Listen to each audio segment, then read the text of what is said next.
Shalom, and welcome to another in our series of podcasts from Temple Beth, a dynamic center for conservative Judaism in Los Angeles. This is a recording of a Shabbat sermon with Rabbi Adam Kligfeld. Does anyone in the room know a full sentence by heart in a language that you don't speak, besides the Shema? Let me hear it. Who knows a sentence in a language you don't understand? Yeah. So I assume that's Persian. It means I do not speak Farsi. Very good. Joey? Spanish. Mi casa es su casa. My house is your house. Okay, so you know that phrase, but you don't speak Spanish. Right? One more? I know the Fig Newton commercial in French. The Fig Newton commercial in French. Okay. Okay. So that happens, right? Like, we speak the language that we grew up in or that we learn, but occasionally we're exposed to a phrase or a sentence in another language we don't understand, and we may not even understand what that phrase means, but we've memorized it. One of those, for me, was a phrase that I memorized kind of unintentionally when I was in college. And the phrase was, in lumine tuo vide bimus lumen, which is what language? Latin. And it means, in lumine tuo, in your light, vide bimus, we see lumen, light. And the reason I learned it, anyone? Dr. Rothman, why did I learn that? It's the crest, go Lions, right? It's on the crest of Columbia University. And you saw it everywhere. And so I got used to these words in Latin. It wasn't until significantly later that I realized that I did know those words in a different language. Because what that is a Latin translation of a verse from Psalms. And I know the Hebrew. Be'orcha nireh or. In your light, we see light. There's even a very sweet tune you can sing to that. Be'orcha nireh or, be'orcha nireh or, etc. So I've had this phrase running around my head in Latin. I realized I knew it in Hebrew. And occasionally I've thought about what it actually means. What was the psalmist saying or thinking when he wrote the words be'orcha nireh or? And to quote one of my teachers and friends, Rabbi Ed Feinstein, try to get into the actual mindset of this ancient Judean sitting on a hill somewhere. He had to have some kind of a religious experience or religious moment, and his response to having it was this sentence. He did write it. Didn't come from heaven, this sentence. In your light, we see light. What might he be talking about? Is he saying that God literally fills the world with visual light? Is it a reference to the sun? Is it a reference to the fact that God somehow allows you to see more clearly? I never had a great answer to it until this week. And it's thanks to a 3-part commentary by the Italian commentator Sforno, medieval Italian commentator, on a 3-part section of Parshat Naso. The end of a very, very long aliyah in Parshat Naso concludes with Birkat Kohanim, the priestly blessing that many of you also know by heart. And it might be a phrase that you know in heart in Hebrew, even if you don't know Hebrew fluently, because you've heard it from your parents, or you're bestowing it upon your children, or you've heard it in shul so often.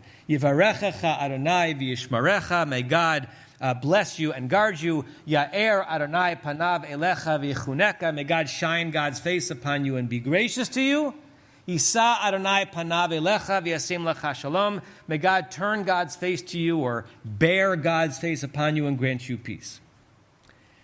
It's a lovely triumvirate of notions with which we bless our children. And the Sforno reads each of those very, very differently and very interestingly as a progression, as an ascent towards the place of being that we want to get to, but it's hard to achieve. What did he say? The first blessing is Yivarechecha Adonai v'yishmerecha, is saying, may God bless you with the things that you need, material things. You need a certain number of material things, you need a certain number of resources to live. right? The Mishnah says, Imen kemach ein Torah. If you don't have wheat, which is the Mishnah's way of saying food and resources, ein Torah. You're not going to have the energy or the wherewithal to study Torah. So the first blessing Sforno says is, may God bless you with the things that you need and many of the things that you want, because life's about that. Why not? Why not have that be God's blessing upon you? The second one, Ya'er Adonai panav elecha. What does it mean, he said, for God to shine God's bright face upon you? It's to help you realize, he said, that most of what you need and think that you want, you already have. The first part is, let God give you all the things that you want, but the second one is let God help you see that on some level God has already done that for you. Most of the things that we need for most of the people in this room who are living a very blessed life, and even most of the things that we want, we kind of have. And the second blessing is, may God illuminate our consciousness and our perspective to realize that we don't need that much more. So what's the third bracha?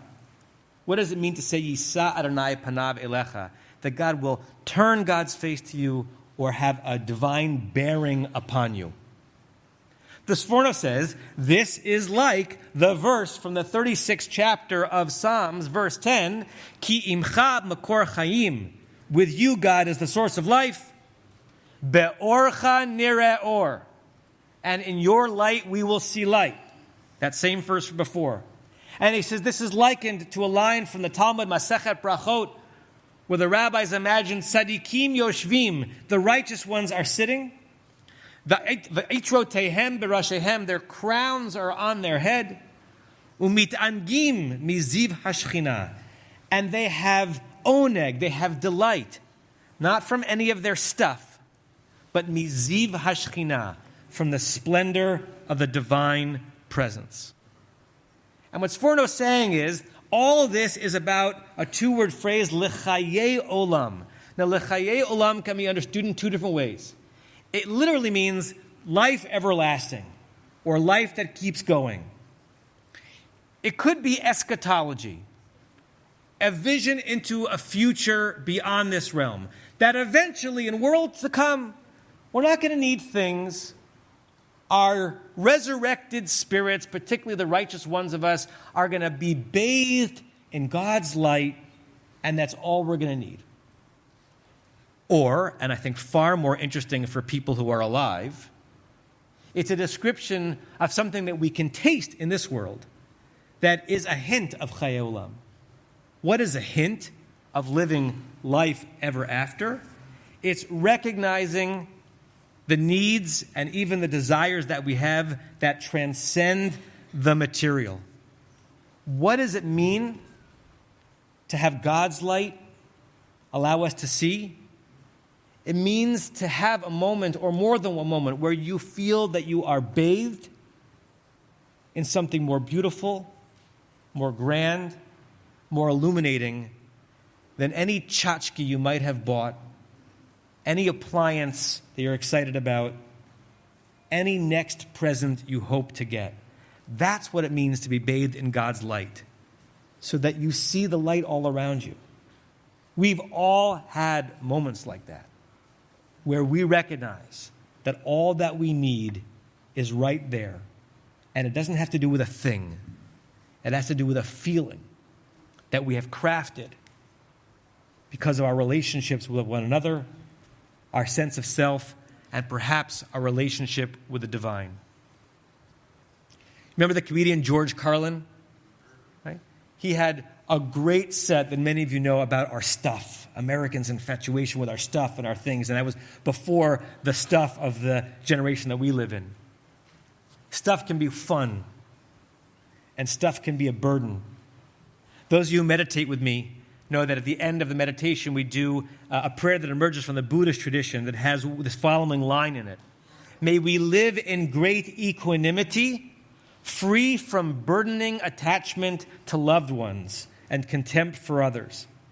The first time someone is exposed to that line, they sometimes are uncomfortable. What does it mean to say that we want to be free from burdening attachment to loved ones? I don't want to be free from my attachment to loved ones. The Buddhist approach would be, you don't want to be free from your attachment to loved ones. You want to be free from the aspect of your attachment to loved ones, and I would add to things that become a burden, that become unnecessarily onerous. The contempt part makes sense. We also want healthy attachment with people and with things. And we want to know that the loftiest life is to realize that we need less and thus that we can love more. It's to know that to be well and whole and full in God's light and another's love, and experience our lives as having no lack, no want. I don't mean this to be a Grinch kind of a drush. We should all enjoy the beautiful things that we have, and gadgets can be fun, and we should look forward to birthdays and anniversaries and surprise gifts, receiving them and bestowing them. The tradition is not Ebenezer Scrooge that wants us to go around grumpy about the things in our lives. But it is important to remember that mostly what we need, in lumine tuo videbimus lumen, is to experience the divine light bathing us, and for that to make everything clear. What we really need is light, and it's present. It is abundant. Let it enter you. You've been listening to another in our series of podcasts from Temple Beth Am, a dynamic center for conservative Judaism in Los Angeles. If you enjoy these podcasts, we invite you to write a review on the Apple Podcast website or wherever you get your podcasts. For more information on Temple Beth Am, Los Angeles, please visit www.tbala.org.